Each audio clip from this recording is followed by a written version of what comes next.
오늘 함께 들을 말씀의 중심 성경 구절은 로마서 3장 20절에서 22절입니다.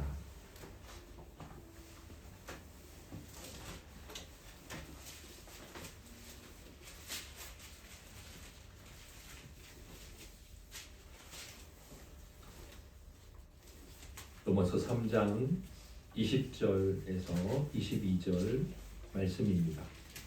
신약성경 243페이지 함께 20절에서 22절 말씀을 읽고 마지막에는 아멘 하겠습니다. 함께 읽겠습니다. 그러므로 율법의 행위로 그의 앞에 의롭다 하심을 얻을 육체가 없나니 율법으로는 죄를 깨달음이니라. 이제는 율법 외에 하나님의 한 의가 나타났으니 율법과 선지자들에게 증거를 받은 것이라. 곧 예수 그리스도를 믿음으로 말미암아 모든 믿는 자에게 미치는 하나님의 의인이 차별이 없느니라. 아멘.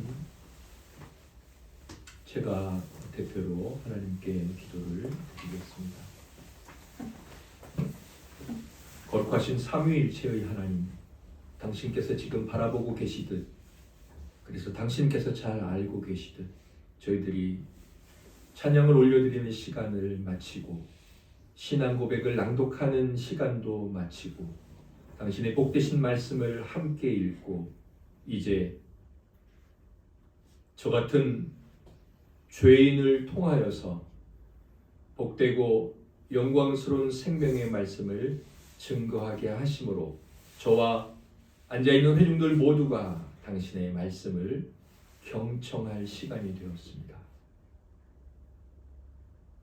비록 저희들이 의자에 편히 앉아있지만 마음과 생각과 의지로는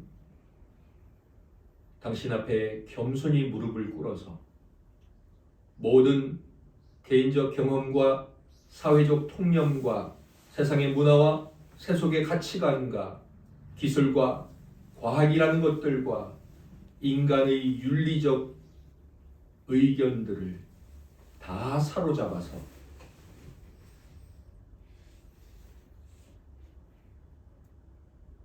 당신의 발 앞에 복종시키며 마치 아무 생각이 없고 아무 의견이 없으며 마치 백지와 같은 심령으로 당신께서 말씀하시는 것들을 모세가 가지고 올라간 돌판에 새겨주신 것처럼 저희들의 심령에 새겨주시고 새겨주신 그것이 저희들 안에서 역사하는 참으로 복된 인생 되게 하여 주시옵소서. 저희들은 마음으로 지극히 이렇게 사모하나 육신은 이러한 마음을 거스르러 얼마나 날뛰는 우리의 대적자가 되기도 하는지 당신께서 잘 아십니다. 연약한 육신을 일깨워 주시고 육신과 영혼이 동시에 당신 앞에 엎드리게 하시며 눈과 귀를 열어 하나님의 역사하심을 보고 들으며 우리의 영혼이 힘을 얻어 육신까지도 상쾌하게 되고 하나님 안에서의 안식과 영원한 안식의 맛을 보는 참된 주일의 예배가 되게 해 주시옵소서. 우리를 구원하신 예수님 이름으로 감사하며 기도를 드립니다. 아멘.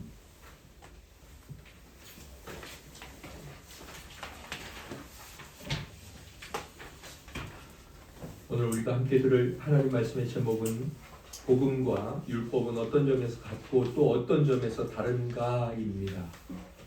복음과 율법은 어떤 점에서 같고 또 어떤 점에서 다를까요? 하이델베르크 카테키즘 19문의 두 번째 시간입니다. 19문의 마지막 시간입니다. 19문을 저와 여러분들이 질문을 읽고 답을 읽도록 하겠습니다. 제가 질문을 읽겠습니다. 그대는 이 사실을 어디에서 압니까? 거룩한 복음에서 압니다. 이 복음은 하나님께서 친히 나보내서 처음 계시하셨고 후에는 선지자들을 통해서 선포하셨으며 또한 율법의 생제사들과 기타 음식들로 매표하셨고 마지막에는 그의 독생하신 아들로 말미암아 성취하셨습니다. 네, 아멘. 제가 몇 주간 예배 공지를 올렸는데 안 올라간 적이 있었습니다. 어제 제가 핸드폰 그 저장 공간이 꽉 차 있어서 이름을 저장해 놓은 것들이 그대로 뜨지 않거든요. 모르는 전화번호가 와서 받았는데 우리 임진규 성도님이 예배 공지가 안 올라왔다고 저에게 연락을 했어요. 그런데 제가 참 너무 기쁘고 감사하고 제가 하나님을 예배하는 자로서 어때야 하는지를 임진규 성도님하고 통화를 하면서 마음에 일깨워졌습니다. 저한테 그러더라고요. 예배 공지가 안 올라왔는데 혹시 뭐가 잘못된 것 아니냐 그러면서 제가 내일 안내를 해야 되는데 혹은 해야 되는지 준비 때문에 전화를 드렸다고 그렇게 이야기를 하더라고요. 이제 고등학교 1학년 남자아이, 가장 하나님을 잘 믿는 아이들도 뭔가 그 육신의 정욕에 걸려 넘어지기 쉬울 때도 가장 그런 때죠. 그런데 오히려 그러한 맡은 사명, 하나님께서 맡겨주신 그 일을 이렇게 가치 있게 여기고 관심을 갖고 있다니, 제가 사실 뭐 많이 마음이 깨달아졌다기보다 저에게는 굉장히 충격이었어요. 사실 정말 큰 충격이었습니다. 그럼 너무 감격스러웠습니다. 제가 어제도 얘기하고 오늘 아침에도 막 이야기를 했더니 사모님께서 부담된다고 자꾸 그렇게 칭찬하지 말라고 부담된다 그랬는데 하나님께 너무 감사했고 지금 이 귀한 믿음이 앞으로 잘 지켜질 뿐 아니라 더욱 나아져서 하나님을 기쁘시게 하는 사람이 얼마나 존귀한지를 보여주셨으면 좋겠다, 그런 기대감이 있습니다. 우리 친구 성도님 추워요. 뒤에 좀 추운데 앞에 그린이 누나 옆으로 와가지고 이제 함께 말씀을 거기 동참하면 됩니다. 19문은 이제 18문까지의 내용과 계속 이어져 있죠. 그대는 이 사실을 어디에서 합니까? 그러니까 우리에게는 중보자가 있고 구원하시는 분이 계시다라는 사실을 어디에서 아느냐? 복음에서 한다. 그래서 우리가 첫 번째 주제로 19문의 첫 번째 주제 복음이 뭐냐를 살펴봤고, 두 번째 복음은 뭔가 새로운 교리냐. 그래서 구약에는 복음이라는 말도 없고 성경 책도 보면 신약에만 복음이라는 표현이 붙은 책이 있는데 그것에 대해서 살펴봤죠. 사실 이 질문은 그렇다면 구약과 신약의 구원자, 중보자는 뭔가 좀 다르냐? 구원 얻는 방식은 구약의 성도들과 신약의 성도들이 뭔가 다르냐라는 문제를 살펴보는 굉장히 중요한 일이죠. 왜냐하면 그것은 구원자가 그리스도 말고 또 있느냐라는 질문이기 때문입니다. 그러나 우리가 교회는 복음을 항상 알아왔다. 그래서 그 증거들을 살펴봤죠. 사도들의 증언, 메시아에 관한 약속들의 예언, 그리고 하나님께서 분명하게 그리스도를 통한 구원의 길 말고는 다른 길은 없다라고 말씀하시는 확실한 선언들. 그래서 복음은 새로운 교리가 아니다. 그것은 범죄한 이후에 모든 인류에게 주신 하나님의 복되신 말씀이고 계시다. 그렇게 알아왔습니다. 그리고 오늘 이제 19분의 세 번째, 네 번째, 다섯 번째 주제를 살펴볼 텐데요. 세 번째 주제는 그렇다면 복음이 하나라면 우리가 알고 있기로 옛 언약 구약에서는 율법이라고 말하고 있는 것들이 있는데 이 복음과 율법, 우리가 복음의 반대 개념으로 생각하고 많이 그렇게 다루기도 하는 이 율법은 어떤 면에서 다 사실 제가 세 번째 주제를 복음은 어떤 점에서 율법과 다른가라고 했는데 이걸 준비해놓고 제가 제목을 바꾸면서 요것은 바꾸지를 못했습니다. 그래서 원래 세 번째 주제는 이거예요. 복음은 어떤 점에서 율법과 같고 어떤 점에서 다른가. 오늘 말씀의 전체 제목과 같아야 돼요. 그 다음에 네 번째 우리들이 함께 살펴보면서 하나님께 영광 올려드리기 위한 내용은 복음의 효과는 그럼 뭐냐? 어떤 효과, 어떤 유익을 우리에게 주느냐? 그 다음에 복음의 진리라는 것. 사실 이제 진리라는 말을 뭐 우리도 쓰고 요즘도 많이 쓰죠. 세상 사람들이 쓰지 않습니까? 뭐라고 쓰죠? 라면에 찬밥이 진리지. 뭐 이렇게 하지 않습니까? 네. 그러니까 그것만이 정답이라는 거. 그게 최고라는 거죠. 그것만으로 다르면 안 돼. 이제 그런 의미인데요.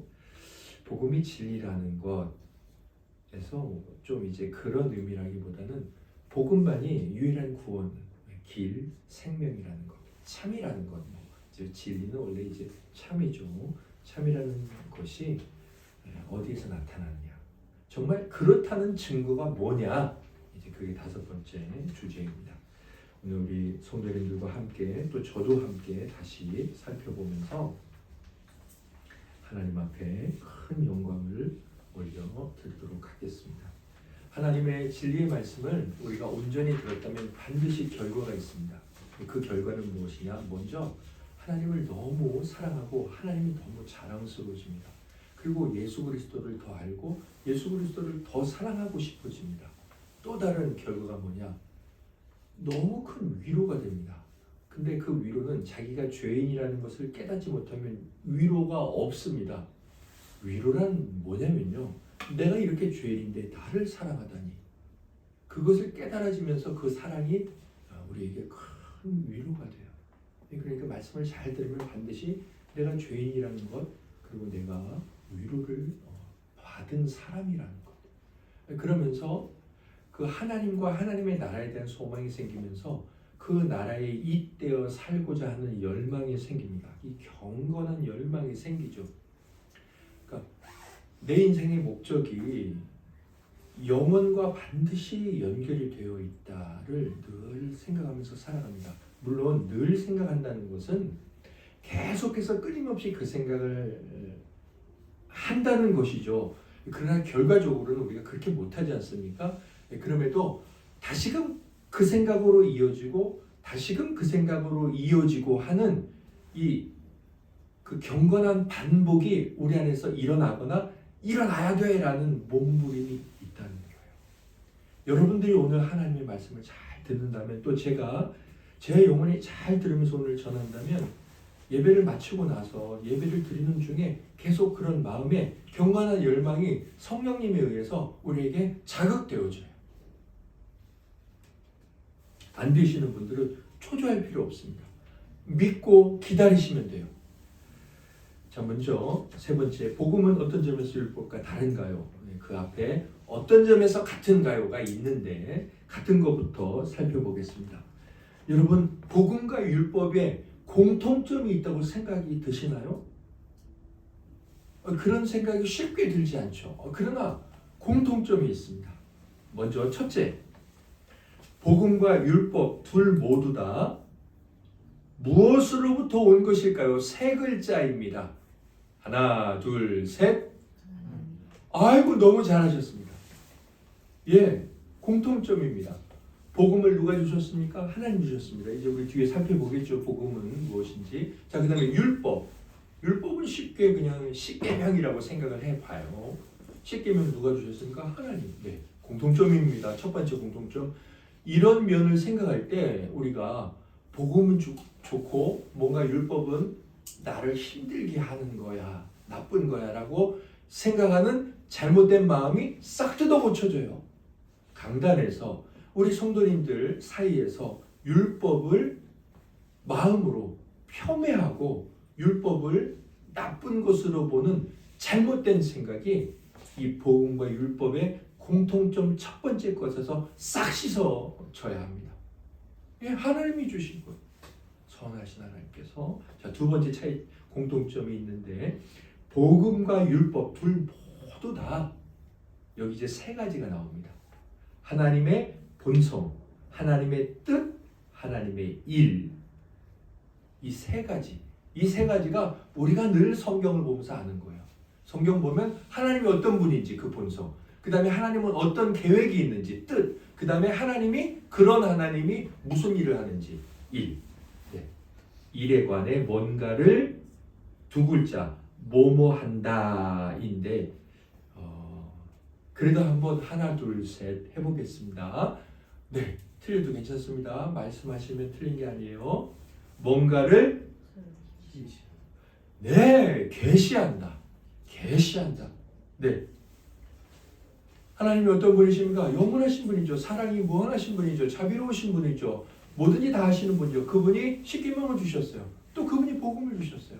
그분이 어떤 계획을 갖고 계십니까? 우리를 사랑할 계획. 그분이 어떤 일을 하십니까? 죄는 벌하시고 의는 상 주시고. 네, 그런 분이십니다.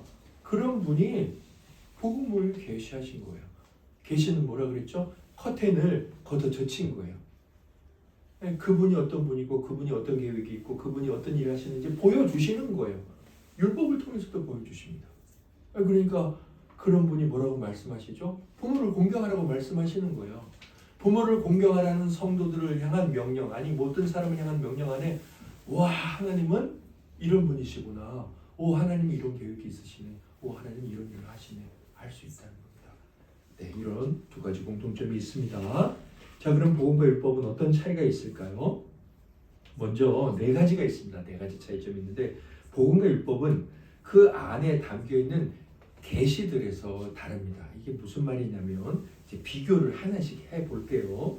로마서 2장 14절 말씀, 15절 말씀, 제가 이 말씀을 찾았는데요. 로마서 14장 15절 말씀을 읽고 아멘 하도록 하겠습니다. 율법 없는 이방인이 본성으로 율법의 일을 행할 때에는 이 사람은 율법이 없어도 자기가 자기에게 율법이 되나니 이런 이들은 그 양심이 증거가 되어 그 생각들이 서로 혹은 고발하며 혹은 변명하여 그 마음에 새긴 율법의 행위를 나타내느니라. 아멘. 공자 잘 아시죠? 조선시대 때 유교가 우리 조선에 흥왕을 해가지고 지금까지도 조상에 대해 제사를 지내죠. 네, 유교의 영향입니다. 네, 공자라는 중국의 성인이라고 불리는 이 사람에게 그 모세에게 주신 하나님의 율법이 이 사람에게 알려졌을까요? 안 알려졌을까요? 공자는 모세의 율법에 대한 깨달음이 있었을까요? 없었을까요? 어떻게 생각하십니까? 공자에게는 깨달음이 있었어요. 여기 말씀을 보세요. 율법이 없는 이방인이 율법의 일을 행한다고 말합니다. 율법에는 대표적인 것으로 제5계명 부모를 공경하라. 내 부모를. 자, 이게 율법에 있잖아요. 그런데 그 율법이 없어요. 받지를 않았어요. 그런데도 그 율법의 일을 해요. 모세 오경을 5번째 계명을 받지 못했는데도 부모를 공경해요. 그런 사람이 있겠죠. 로마서 2장 14절 그 말씀이죠. 율법이 없는 이방인이 율법의 일을 행한대요. 그게 바로 공자 아닙니까? 또 착한 일을 막 하잖아요. 남의 걸 훔치지 마라. 그런 이야기들 성인들이 많이 하잖아요. 자, 그런데 그들이 어떻게 알고 그런 일을 하지? 뭐라고 말합니까? 본성적으로 그 일을 한다라고 말합니다. 본성적으로. 그러니까 사람들에게는 뭐가 있냐면 하나님을 믿지 않아도 모세가 돌판에 어떤 내용을 받아왔는지 알지 못해도 배우지 못해도 태어나면서부터 그렇게 살아야 된다는 본성이 있다는 겁니다. 자, 그래서 일단 율법은 어떻느냐? 율법은 창조 때 사람의 마음에 새겨졌습니다. 율법은. 그러므로 다른 계시가 주어지지 않더라도 하나님이 그 사람에게 나타나거나 아니면 그 나라 그 민족에게 뭐 설교가 전해지거나 성경이 전달되거나 하지 않더라도 모든 사람들에게 무엇적으로 알려져 있다. 자, 무엇적으로 두 글자. 뭐라고 하면 좋을까요? 지금 로마서 2장 14절에 있는 대로 표현하면 사람들에게 본성적으로.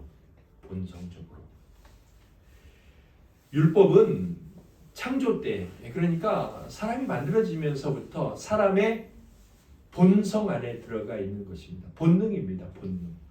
본능은 이제 조금 다른, 본성은 이제 성품, 성질에 관한 것이니까 그래도 우리가 익숙하잖아요. 본능이라는 것. 네, 태어나면서 갖게 되는 거예요. 예. 자, 이게 율법의 모습입니다. 그러면 복음은 어떨까요? 마태복음 11장 27절 말씀을 먼저 읽겠습니다. 시작. 내 아버지께서 모든 것을 내게 주셨으니 아버지 외에는 아들을 아는 자가 없고 아들과 또 아들의 소원대로 계시를 받는 자 외에는 아버지를 아는 자가 없느니라. 아멘. 요한복음 1장 18절 말씀을 읽겠습니다. 본래 하나님을 본 사람이 없으되 아버지 품속에 있는 독생하신 하나님이 나타내셨느니라. 아멘. 여기 마태복음과 요한복음에 보면 우리가 하나님을 볼 수 없잖아요. 하나님 아버지를 본 사람이 아무도 없습니다. 그런데 그 아버지를 소개하고 아버지가 이런 분이야 라고 아버지를 대신해서 보여준 분이 계십니다. 그게 누구예요? 아들이죠. 아들 하나님. 우리는 예수 그리스도라고 부르고 또 지난번에 그분을 복음이라고도 부른다고 말했습니다.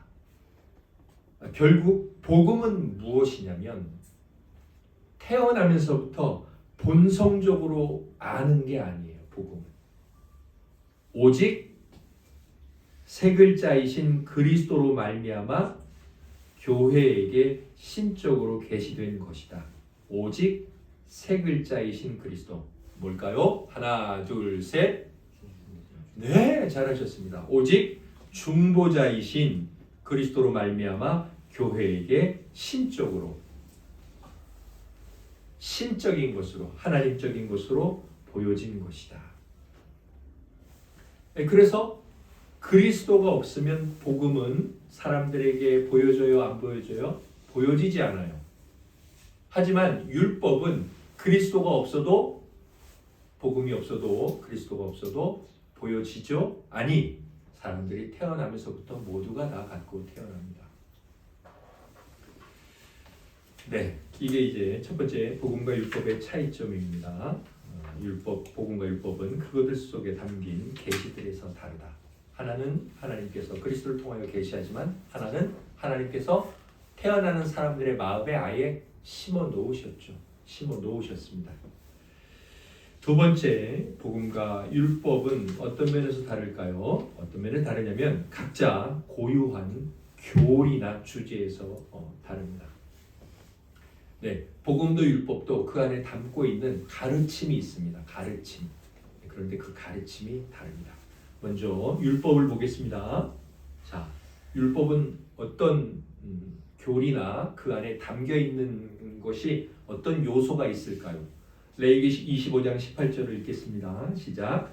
너희는 내 규례를 행하며 내 법도를 지켜 행하라.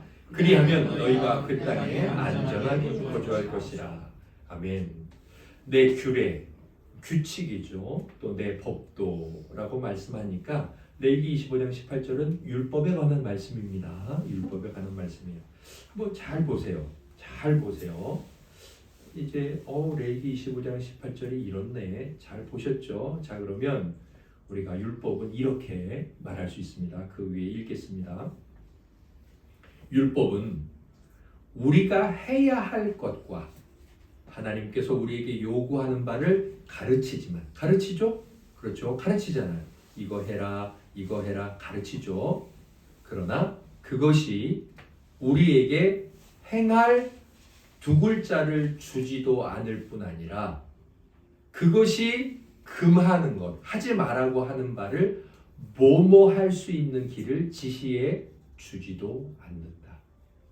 자, 가르치기는 해요. 우리가 해야 할 것, 하나님 명령한 것, 율법은 가르치기는 해요. 그러나 무엇을 주지도 않고 또 하지 말라고 하는 것을 뭐뭐 할 수 있는 길을 가르쳐 주지는 않습니다.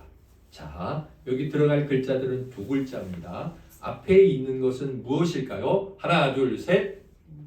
아이고, 너무 잘하셨습니다. 능력. 율법은 가르쳐 주기는 하나 우리에게 능력을 주지는 않습니다. 네.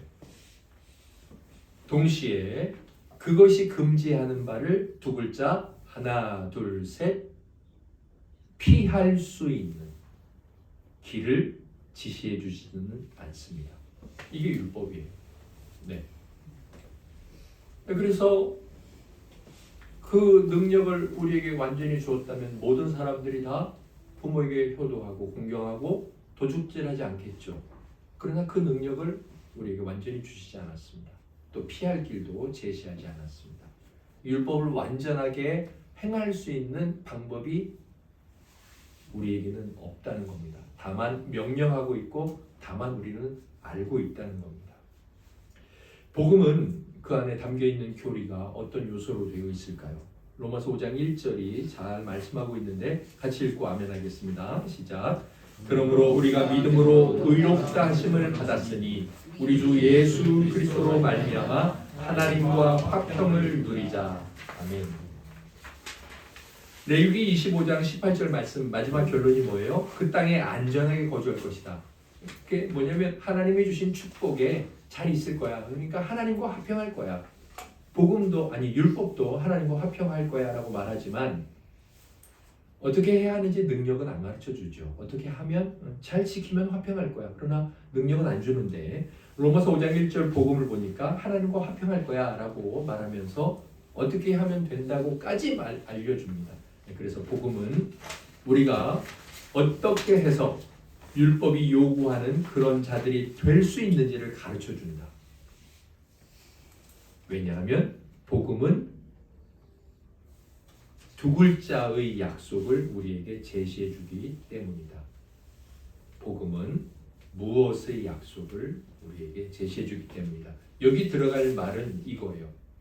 하나님께서 예수 그리스도를 믿기만 하면 된다고 우리의 공로가 아니라 하나님의 무엇으로 구원 얻을 수 있다고 두 글자 말씀하셨죠. 우리에게 어떤 약속을 주셨어요? 하나, 둘, 셋. 네, 은혜의 약속을 우리에게 제시해 주기 때문입니다. 네, 어떻게 우리가 하나님과 화평을 누립니까? 하나님의 규례를 행하고 법도를 지켜 행하면 하나님과 화평을 누립니까? 아니요, 우리는 그것을 못해요. 다만 믿고 예수 그리스도로 말미암아 하나님과 화평을 누릴 수 있습니다. 이렇게 복음은 우리가 어떻게 하면 할 수 있는지 그 방법까지도 은혜의 방법이죠. 그것까지도 알려줍니다. 자, 이렇게 복음과 율법은 두 번째로 각자 안에 있는 고유한 교리나 주제에서 다릅니다. 할렐루야 요리문답을 보면 이것을 이렇게 짧은 문장으로 정리해놨습니다. 율법은 행하라 라고 말을 해요. 복음은 믿기만 하라 라고 말합니다. 이제 두 번째 복음과 율법의 차이에 대한 아주 짤막하지만 핵심적으로 요약한 문장입니다. 세 번째 복음과 율법의 차이점은 무엇일까요? 복음과 율법은 그 약속들의 대상에 있어서 다릅니다. 복음도 율법도 약속을 합니다. 뭐 이렇게 하면은 그 땅에서 평안히 누릴 거야. 이 땅에 하면 하나님과 화평할 거야. 약속하죠. 그러나 그 대상이 달라요. 먼저 레위기 18장 5절을 보겠습니다. 시작. 너희는 내 규례와 법도를 지키라. 사람이 이를 행하면 그로 말미암아 살리라. 나는 여호와이니라. 아멘. 자, 누가 살 수 있다고 말하죠? 누가 살아요? 법도를 지키는 사람. 네. 법도를 안 지키는 사람은 어떻게 돼요? 죽어요. 자, 율법이 약속하고 있는 것, 율법이 주는 결론은 율법을 지키는 사람이에요. 마태복음 19장 17절도 마찬가지입니다.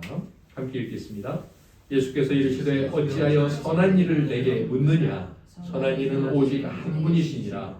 내가 생명에 들어가면 계명들을 지키라. 아멘. 자, 생명에 들어갈 수 있는 자는 누구라고 주님 말씀하시죠? 생명에 들어갈 수 있는 자 누구예요? 계명들을 지키는 자. 네. 자, 이것도 율법이죠. 자, 율법은 지키는 자, 행하는 자가 생명에 들어간다, 산다고 말씀합니다. 자, 그러니까 율법은 누구에게 약속을 하냐면 그 스스로 의로운 자들에게나, 그 스스로 의로운 자들, 아니면 의와 완전한 무엇의 조건을 충족시키는 자들에게 생명을 약속한다. 완전한 두 글자의 조건, 완전한 두 글자 뭘까요? 율법에 대한 완전한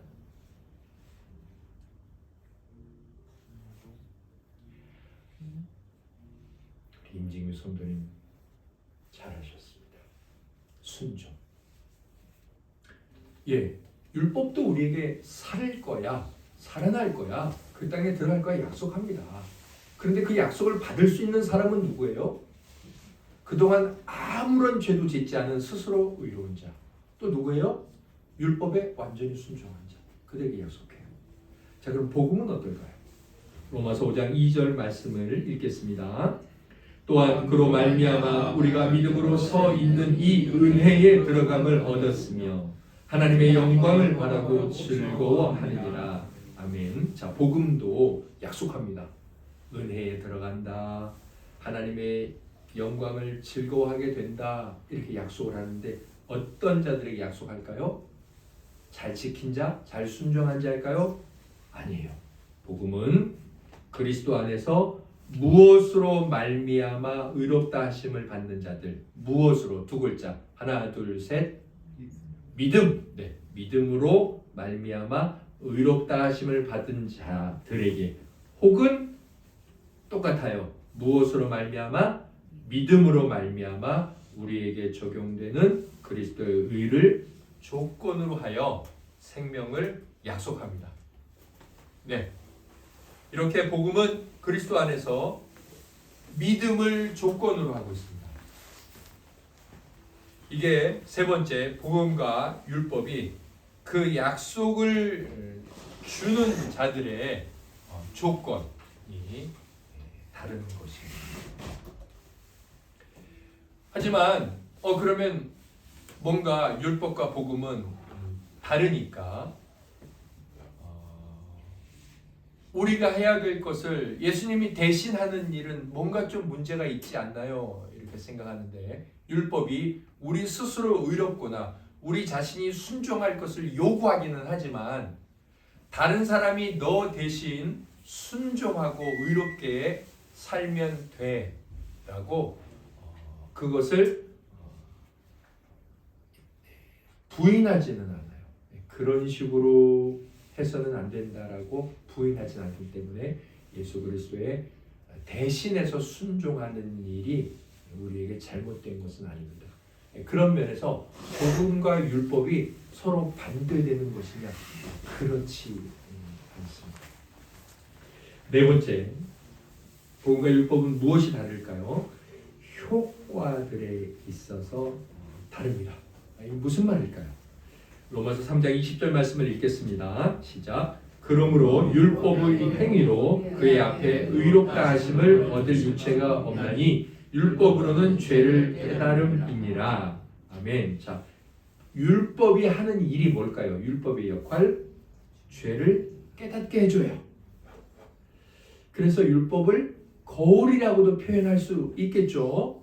예, 내가 어디가 더러운가 이렇게 쳐다볼 때 뭘 쳐다봐요? 거울을 쳐다보잖아요. 율법이 그렇게 한다는 거죠. 예, 내가 죄를 졌구나. 우리가 왜 깨달아요? 하나님의 법을 알고 있기 때문입니다. 로마서 4장 15절도 비슷한 말씀입니다. 시작. 율법은 진노를 이루게 하나니 율법이 없는 곳에는 헌법도 없느니라. 아멘. 율법은 무엇을 만드냐면 하나님의 진노를 만들어냅니다. 왜 그런지 마지막에 설명하겠습니다. 고린도 후서 3장 6절 말씀을 읽겠습니다. 시작.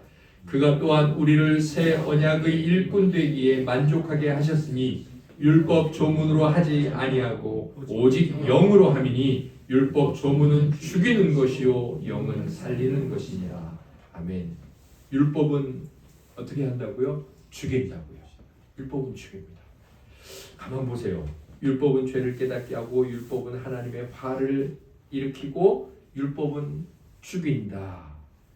자, 율법은 이런 효과를 만들어낸대요. 이런 효과가 있대요. 뭐라고 정리하면 좋을까요? 읽겠습니다. 율법은 우리의 의무를 선포하죠. 하나님이 요구하시는 의를 또 선포하죠. 그러나 아까 말했던 것처럼 율법이 그것을 이행할 수 있는 능력을 주는 것도 아니고 그것을 얻을 수 있는 길을 지적해 주지도 않고 뭘 하냐? 우리의 의를 트집 잡고 너 이렇게 안 지켰잖아. 못 지켰잖아. 그러면서 너 나쁜 놈이야. 정죄함으로. 자, 무엇이 없이는 율법은 죽이는 조문이고 죽음의 직분이다. 율법은 죽이는 문장이고 죽이는 사명을 갖고 있다는 거예요. 율법은 무엇이 없다면 자, 두 글자입니다. 무엇이 없이는 율법은 죽이는 글에 불과하고 죽이는 사명에 불과하다. 자, 무엇일까요? 앞에 두 글자. 하나, 둘, 셋. 아이고 우리 지효성님 하나님 감사합니다. 하나님 영광 받으시옵소서. 네, 복음이 없다면 네. 자, 그러면 복음은 어떤 효과가 있을까요? 로마서 1장 16절을 읽고 아멘 하겠습니다. 시작. 내가 복음을 부끄러워하지 아니하노니 이 복음은 모든 믿는 자에게 구원을 주시는 하나님의 능력이 됨이라. 먼저는 유대인에게요 그리고 헬라인에게로다. 아멘. 자, 복음은 어떤 효과가 있습니까? 구원을 주시는 하나님의 능력이 된다고 로마서 1장 16절에 말씀하고 있죠. 자, 그러면 아까 율법과 달리 복음을 우리가 이렇게 정리할 수 있습니다. 복음은 생명의 직분이요 영의 직분이다. 아까 율법과 반대되죠. 즉 거기에 성령의 역사하심이 연합되어 있어요. 복음이 선포될 때는 항상 성령이 일하세요. 따라서 한 글자 가운데서 죽어 있는 자들을 살린다. 자, 여기 한 글자 뭘까요? 하나, 둘, 셋. 네, 죄 가운데 있는 자들을 살린다. 누가 살려요? 우리가 율법을 잘 지키면 죄가 더 이상 우리를 못 가두고 너 살아난다 그렇게 말합니까? 아니에요. 아무리 잘 지켜도 또다시 못 지키니까. 한 번 못 지키면 그냥 다 못 지키는 것과 똑같으니까. 결국 우리를 살리는 건 뭐예요? 복음입니다. 복음과 함께 역사하는 분은 누구예요? 성령이십니다. 지금 이러한 하나님의 복음이 저로 말미암아 증거되고 선포되는 지금 이 시간에 여러분의 심령에서 성령님께서 역사하시면서 여러분 마음에 참된 소망을 갖게 하고 죄를 바라보게 하고 회개하게 하고 소망을 갖게 하고 하나님의 위로가 임하게 하고 그래서 하나님 앞에 감사하며 찬송하게 하고 계십니다. 자, 네 번째, 복음의 효과들은 무엇일까요? 먼저 로마서 10장 17절 말씀을 읽겠습니다. 그러므로 믿음은 들음에서 나며 들음은 그리스도의 말씀으로 말미암았느니라. 아멘. 자, 그러면 한번 생각해 볼게요. 그냥 한번 제가 여쭤보겠습니다. 여기 로마서 10장 17절에 들음이 나오는데 들음 또 들음 뭘 듣는다는 걸까요? 자, 우리가 이제 그동안 교리를 해왔으니까 여기서 말할 때 듣는다 뭘 듣는 걸까요? 두 글자로 말하면 뭘 들을까요? 하나, 둘, 셋. 복음을 듣겠죠. 복음을 듣는 거예요. 복된 소식. 자, 그러면 복음을 들음으로 뭐가 난다고 말하고 있죠? 10장 17절에 믿음. 믿음은 들음에서 난다. 그러니까 복음을 들을 때 믿음이 난다는 거죠. 자, 복음의 가장 앞선 효과, 첫 번째 효과는 뭐예요? 믿음이다. 네, 믿음이에요. 복음을 들을 때 우리 안에서 성령이 역사하시고 그래서 성령이 우리 안에서 믿음이 생겨나게 하십니다. 믿음. 믿음. 이게 복음의 첫 번째 효과예요. 물론 이 순서를 따지는 건 좀 그렇긴 해요. 그러나 우리의 구원이 이루어지는 과정을 봤을 때 굳이 시간적으로 따져봐라 그러면 믿음이에요. 자, 그러면 믿음을 뒤따라오는 효과들이 또 있습니다. 뭘까요? 로마서 8장 30절에서 32절까지 우리 같이 읽겠습니다. 시작. 또 미리 정하신 그들을 또한 부르시고 부르신 그들을 또한 의롭다 하시고 의롭다 하신 그들을 또한 영화롭게 하셨느니라. 그런즉 이 일에 대하여 우리가 무슨 말하리요? 만일 하나님이 우리를 위하시면 누가 우리를 대적하리요?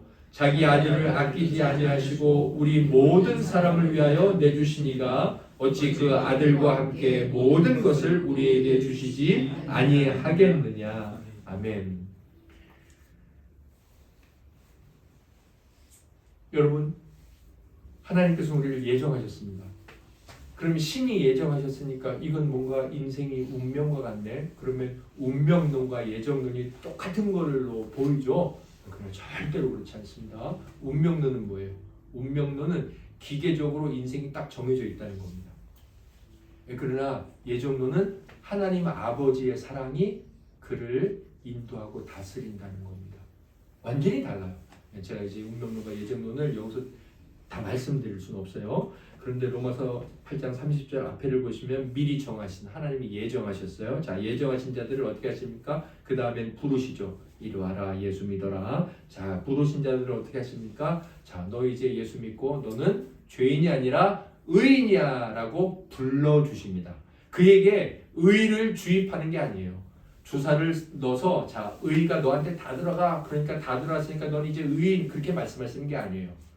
너는 예수 그리스도를 믿었으니까 예수 그리스도의 의로움을 그냥 너도 의롭다고 불러줄게. 넌 내 자식 아니야. 그런데 그냥 자식으로 불러줄게. 그렇게 양자로 삼으시죠. 자, 의롭다 하시고 그 다음에 의롭다 하신 자들을 영화롭게 하시죠.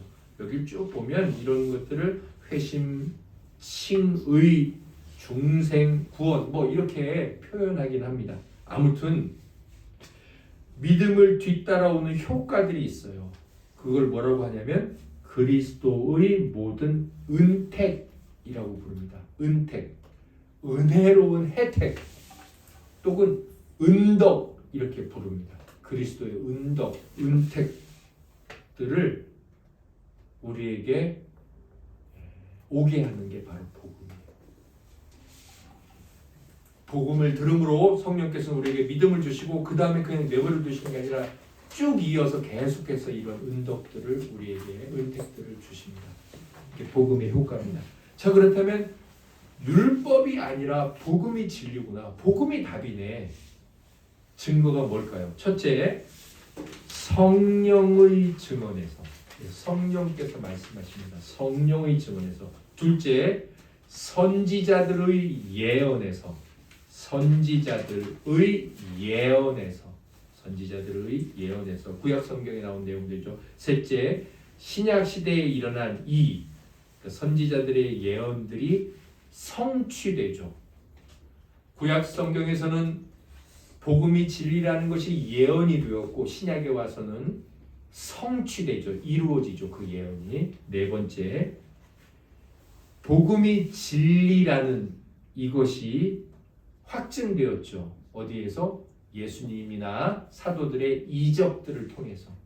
정말 그러네. 정말 그래. 죽은 자를 살리시죠. 예수님께서. 그래서 예수님께서 살리셨다는 것은 곧 예수님이 복음이니까 복음이 죽음을 살린다. 그걸 그 기적으로 보여주는 거예요. 그래서 우리는 기적을 좋아해야 돼요. 그러나 그것만을 좋아하거나 그것을 좋아하는 데서 멈추면 그건 정말 큰 미혹이에요. 복음으로 생명을 얻는 곳으로 나아가야 되죠. 또 다섯 번째, 복음의 진리라는 증거가 뭐냐? 복음 그 자체의 증언이에요. 복음 그 자체가 증언하고 있죠. 네, 그래서 이런 것들을 통해 복음이 정말 진리구나. 율법이 아니라 내가 착한 일을 하고 의롭게 살고 그래서 천국 가는 거야. 그게 아니라 하나님의 복음을 들음으로 그 안에서 얻어지는 믿음과 생명과 그리스도의 모든 은덕들을 통해 내가 하나님 앞에 구원 얻는구나 깨닫게 되는 겁니다. 오늘 이 19문의 교리를 쭉 마치면서 복음이 무엇인가를 마치면서 제가 이번 주에 묵상했던 내용들을 지체들에게 권면하며 또 제 자신이 다시 한번 하나님의 사랑의 징계를 들으며 하나님 앞에 복음으로 살아가는 그 감격과 감사가 얼마나 큰지를 말씀드리겠습니다. 이명수 집사님, 정은혜 집사님 가정에서는 부부 싸움 소리가 단 한 번도 안 납니까? 여러분의 가정에서는 비난과 갈등이 단 한 번도 없습니까? 혹은 뭐 앞으로 단 한 번도 없을까요? 우리 임진규 성도님이 오늘 이 설교를 잘 들어야 합니다. 집사나 되고 목사나 되고 장로나 된 우리 부모님들은 왜 저것밖에 안 될까? 이런 생각이 들 때 오늘의 말씀을 잘 기억해야 합니다. 우리가 교회에서 또 신앙의 여러 믿음의 선배들을 바라보면서 왜 저들은 저렇게밖에 살지 못할까라는 생각이 들 때 우리는 그들을 판단하거나 비난하기에 앞서서 하나님 앞에 가져야 할 복음의 가치와 의미 그리고 우리를 향한 하나님의 일하심을 생각해야 하고 그 생각을 할 때 우리의 생각이 복음 안에서 이렇게 바로 잡아지는 경험을 반드시 하게 될 것입니다. 왜 그들이 낙심을 해서 교회를 떠나고 하나님을 안 믿고 예수 믿는 사람들이 저것밖에 안 되는구나 라고 비웃고 있는지 그들은 복음을 모르기 때문이구나. 정말 불쌍하고 안 됐고 그들에게도 복음이 임하기를 소망합니다 라는 마음이 갖게 될 것입니다. 제가 먼저 제 묵상을 이렇게 정리를 했습니다. 문장으로 만들었는데 초록색 글씨를 제가 읽을 테니까 여러분들이 한번 여러분들의 가정이나 여러분들 개인의 삶을 돌아보며 생각하십시오. 이것은 제 개인적 삶입니다. 어제 가정 예배 때 제가 고백을 했습니다. 제 인생이 이랬더라고요. 약속을 받은 자들의 삶은 아름답기만 할까? 뭐 약속을 받은 자들, 제가 거창하게 표현했지만 간단히 말하면 예수 믿는 인간들, 뭐 성도들, 뭐 이렇게 말하면 돼요. 자, 그들의 삶은 아름답기만 할까? 결코 그렇지 않다. 야곱의 집안을 보자. 자기 아버지가 자신에게 준 몸종을 남편의 잠자리 대상으로 밀어 넣기까지 하는 자식을 향한 기괴한 집착을 비롯해 하나님의 섭리를 인정하지 않는 불신앙, 극단적인 발언, 왜곡된 경쟁, 분노, 갈등, 원한 등으로 뒤얽혀 있지 않은가. 여러분, 제가 이번 주 금요일인가 창세기 30장을 읽으면서요. 야곱 아닙니까? 야곱이 어떤 사람입니까? 형에게 임하는 축복을 거짓말로 좀 적나라하게 표현하면 사기를 쳐서 형의 옷을 입고 형의 목소리를 흉내내면서 아버지께 기도를 받았어요. 그리고 도망가다가 베델이라는 곳에 돌베개를 비고 하나님을 만나요. 하나님이 약속을 받은 사람 아닙니까? 너 돌아오는 길에 11조 하면 내가 너를 복되게 하리라. 야곱이 약속을 하잖아요. 제가 돌베개 베었던 이곳에 하나님께 제단을 쌓겠습니다. 약속을 해요. 예수 믿는 사람이에요. 구원 얻은 사람이에요. 집사예요. 자, 그런데 이 사람의 집안이 어떻게 되는지 잘 보세요. 삼촌이 자기 딸 둘을 줬어요. 아내로. 그런데 큰 딸은 애를 낳고 둘째는 못 나니까 둘째 부인이 뭐라고 말합니까? 라헬이 자기 야곱에게 나 죽어버리겠다고.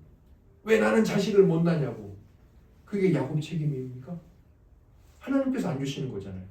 그러면 그 모든 일을 하나님의 섭리로 받아들여야 되는데 하나님의 섭리로 보지 않고 자기 남편을 비난해요. 하나님의 섭리를 부인하죠. 그 다음에 나 죽어버리겠다고 말을 합니다. 얼마나 악한 말입니까?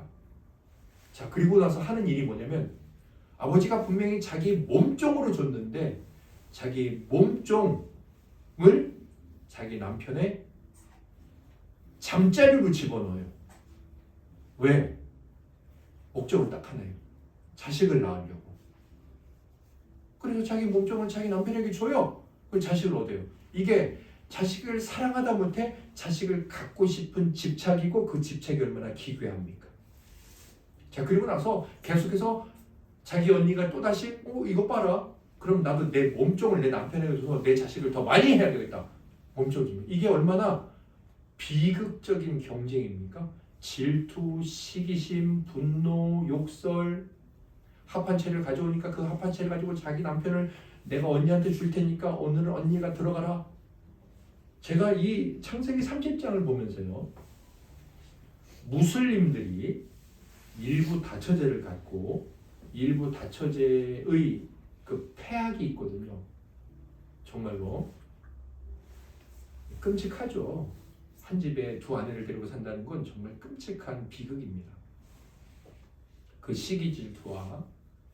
그런데 그 모든 것들의 이제 원인을 가끔 기독교의 이 야곱 집안으로 떠밀어요. 사실 일부 다처의 시조는 이제 라멕이기도 해요. 야곱은 아니에요. 가인의 후예 중에. 아무튼 제가 이 야곱의 집안을 보면서 어찌 이럴 수 있을까? 어찌 이럴 수 있을까? 안 그렇습니까? 하나님을 만나고 하나님의 약속도 받고 하나님을 찾아 떠난다는 사람이 어떻게 이럴 수 있을까? 야곱은 또 왜 그걸 다 허용을 할까? 정말 무슨 가루 집안이다. 그렇게밖에 말할 수 없잖아요. 어떻게 하나님은 아브라함의 하나님, 이삭의 하나님, 이런 야곱의 하나님일 수가 있느냐, 이런 생각이 안 듭니까? 들었어요, 이날 갑자기 제가 이제. 그런데 이 말씀을 쭉 보다 보면 하나님께서 이 야곱의 할아버지인 아브라함, 믿음의 조상에게 하신 약속이 있고 그것이 이제 제게 이제 떠올랐어요. 하나님 뭐라고 약속하시냐면, 이 제가 이제 여러분들에게 나눠드린 요약지에 적어 놨네요. 창세기 12장 2절에 아브라함에게 내가 너로 큰 민족을 이루고 네게 복을 주어 내 이름을 창대하게 하리니 너는 복이 될지라. 너를 축복하는 자에게는 내가 복을 내리고 너를 저주하는 자에게는 내가 저주하리니 땅의 모든 족속이 너로 말미암아 복을 얻을 것이라 하신지라. 하나님께서 아브라함에게 큰 민족을 주신다는 것은 그 사람 개인적으로 보면 그 집안이 이제 많아진다는 거죠. 그래서 그 집안이 많아진다는 하나님의 약속이 이 아브라함의 이제 4명이나 되는 이 아내의 쓰레기 같은 사건을 통해 이루어지죠. 그럼 우리가 이런 생각이 듭니다. 하나님은 그런 일이 아니었다면, 그 몸종까지도 아내로 얻어서 여자 4명이 아니었다면 많은 민족을 이룰 수 없을까? 절대로 아니죠. 왜? 하나님은 아브라함, 자식을 낳을 수 없는 사람에게 이삭을 주시기도 하셨으니까. 그러면 이 창세기 30장과 하나님의 그 아브라함을 향한 약속이 이루어지는 과정을 우리는 뭐라고 말할 수밖에 없어요? 하나님을 좋게 말하는 게 아니라 하나님께서 그들의 악함까지도 복이 되게 하시고 그 약속을 이루어 가신다. 짧게 보면 큰 민족을 이루겠다는 그 약속을 이루시고, 조금 멀리 보면 다윗의 왕가를 일으키시는 약속을 이루어 가시고, 궁극적인 목적을 본다면 저와 여러분들을 구원하시려는 목적을 이루시죠. 이런 말도 안 되는 콩가루 집안 같은 이 모습 안에서 제가 제목을 쓰러기더미에서 조차 꽃을 피워내고야 마는 그리스도라고 했는데, 제가 여러분들 그리고 제 자신에게 하고 싶은 말은 이것입니다. 이 일이 오늘도 이루어지고 있다는 것입니다. 자, 먼저 이루어지는 것은 무엇입니까? 저와 여러분이 야곱 집안 같지 않습니까?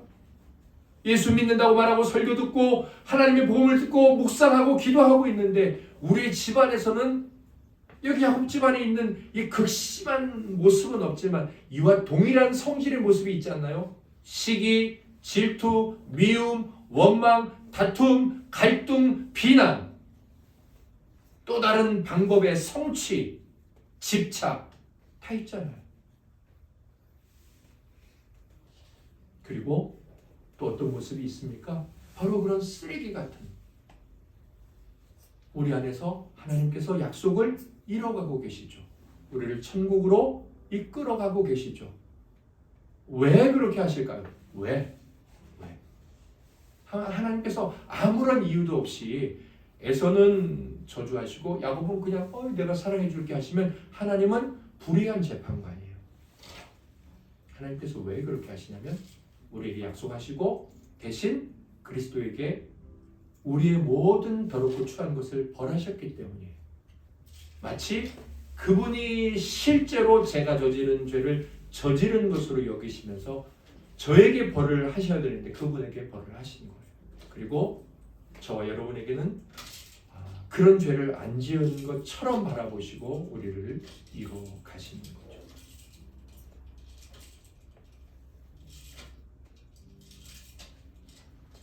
저와 여러분의 삶에 임한 복음이 바로 쓰레기 같은 우리의 인생과 우리 가정 그리고 우리 교회와 이 나라 안에서 이 놀라운 하나님의 축복을 이루어가는 은혜입니다. 그래서 우리가 이것을 진지하고 깊게 생각할 때마다 그리스도께 감사할 수밖에 없고 그리스도를 더 의지할 수밖에 없고 그리스도를 더 사랑하고 싶고 그리스도를 높이고 싶고 이러한 문제가 있는 곳에 복음을 전해야만 하고 복음만이 그러한 곳에서 하나님의 은혜가 임하게 할 수 있다라고 고백하게 되는 겁니다. 이러한 하나님의 약속을 이러한 하나님의 복음을 감사하며 우리 주 예수 그리스도를 높이고 찬양하는 그 귀한 모습과 명예가 우리에게 늘 가득하기를 예수님 이름으로 소망합니다. 하나님을 사랑하는 자들은 다 일어나서 찬송가 444장을